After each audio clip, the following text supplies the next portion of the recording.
মাস 10 দিন গর্ভে ধরে প্রসব যন্ত্রণা সহ্য করে, 10 মাস 10 দিন গর্ভে ধরে প্রসব যন্ত্রণা সহ্য করে করেছেন যে মা জন্মদান।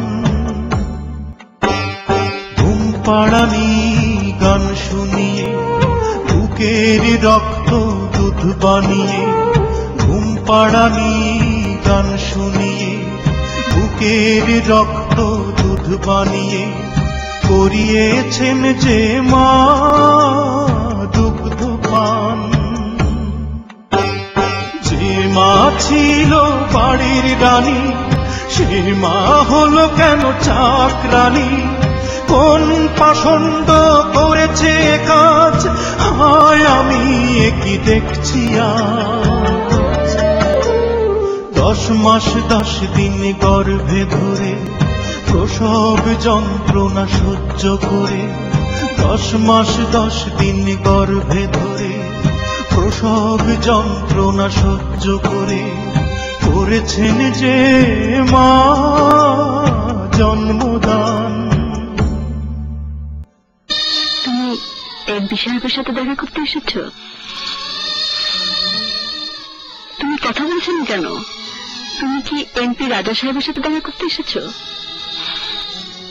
জি। ওকে তো এখানে পাবে না বাবা, ও তো থাকে ওই বাড়িতে।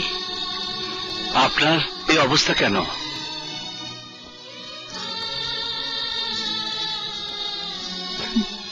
তুমি মনে হয় অনেকদিন পর আমাকে দেখেছো, তাই না? আমার 2 সন্তান ছিল বাবা। একজন ছিল নদীর পানির মতো, আরেকজন নর্দমার নোংরা পানির মতো। নদীর পানি তো স্থির থাকে না, বয়ে চলে যায়। আমার সেই সন্তান নদীর পানির মতোই আমার কাছ থেকে দূরে সরে গেছে। আর নোংরা ড্রেনে পানি তো আটকে থাকে পরিবেশটাকে আরো নষ্ট করার জন্য। সেই নোংরা পানি আমার জীবনটাকে নষ্ট করে দিয়েছে, নোংরা নর্দমার পানির মতো। আপনার সন্তান কি আপনার দেখাশোনা করে না? আপনার খেয়াল রাখে না? সন্তান জানতে চাও ওই রাজা কেমন সন্তান? আজ ওর জন্মদিন, আমার সাথে দেখা না করে রাজা গহনার শাড়ি মিষ্টি নিয়ে তার শাশুড়ির দোয়া দিতে গেছে।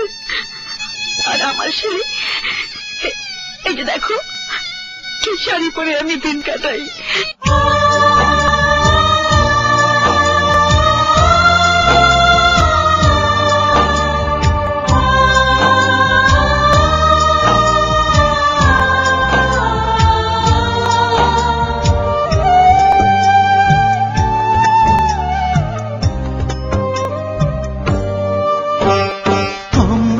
যখন শিশু ছিলাম মায়ের সেবা যত্ন নিলাম, দিয়ে মাকে কষ্ট, দিয়ে মাকে কষ্ট। যে মায়ের আঁচল ধরে বড় হলাম সংসারে, সকল সুখ করে নষ্ট,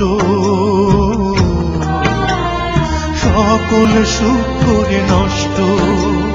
সে মায়া আমার গোয়াল ঘরে হাজার কষ্ট বুকে ধরে কেন করে ঝিয়ের কাজ হাই আমি কি দেখছি আজ?